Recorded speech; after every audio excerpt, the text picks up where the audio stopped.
tahun. Jadi panjenenganipun kabundut kondur kala wingi sawetawis jam 09.00 langkung 50 menit wonten Bekasi, Jakarta.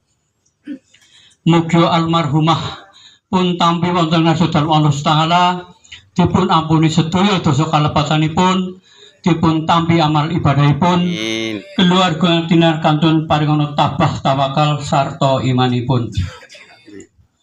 Wonten ing pangsanipun kaum muslimin muslimat ingkang sahat kinurmatan, wonten ing pangsanipun para pinisepuh, para kasepuhan, dalah para pepunden ingkang sadupados kinabekten ingkang kawula hormati. Pangembat-pangembat praja sadereng negari, panjenenganipun Bapak Kepala Desa saha Bapak Ibu perangkat ingkang sahat kinurmatan ingkang kawula hormati. Sagunung para tasiyah kakung miwah putri ingkang boten saged kawula sebat setunggal ingkang sahat kinurmatan. Wabil khusus panjenenganipun keluarga Sohibul Musibah Bapak Haji Rugimanto sak keluarga ageng ingkang dahat kawula tresnani.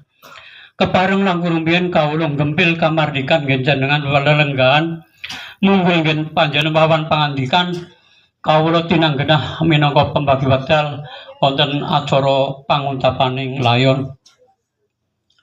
Rahmat salam mugi katetepaken konjuk wonten jenengan kita Nabi Agung Muhammad sallallahu alaihi wasallam. Matur winungan nyuwun pangapunten bilih kawula pribadi menika menurut medis niku kula buyutan niku kang desa niku tremor. Dadi edek-edek mun saking mriku nggih nyuwun pangapunten. Sagunung para rawuh ingkang dadi hormatan angka sepisan